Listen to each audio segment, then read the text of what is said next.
ଗାରବନ୍ଧ ପଞ୍ଚାୟତ କାର୍ଯ୍ୟାଳୟରେ ଜିଲ୍ଲା ଆଇନ ସେବା ପ୍ରାଧିକରଣ ପକ୍ଷରୁ ସଚେତନତା ଶିବିର ଅନୁଷ୍ଠିତ।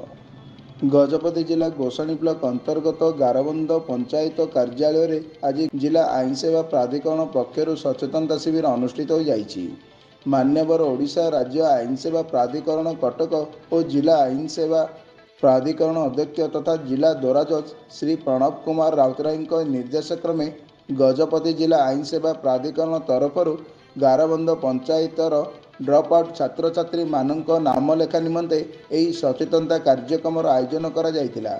ଏହି କାର୍ଯ୍ୟକ୍ରମରେ ଆଇନ ସେବା ପ୍ରାଧିକରଣ ସଚିବ ପାଳାଖେମୁଣ୍ଡି ଶ୍ରୀ ବିମଳ ରାଉଳ ମୁଖ୍ୟ ଅତିଥି ଭାବେ ଯୋଗ ଦେଇଥିବା ବେଳେ ଗୋଷାଣୀ ଗୋଷ୍ଠୀ ଉନ୍ନୟନ ଅଧିକାରୀ ଶ୍ରୀ ଟି କିଶୋର କୁମାର, ସରପଞ୍ଚ ଶ୍ରୀ ଅଶୋକ କୁମାର ପାତ୍ରଙ୍କ ସହ ଅନ୍ୟ ଅତିଥିମାନେ ମଞ୍ଚସ୍ଥ ହୋଇ ଆଇନ ସମ୍ବନ୍ଧୀୟ ସୂଚନା ପ୍ରଦାନ କରିଥିଲେ।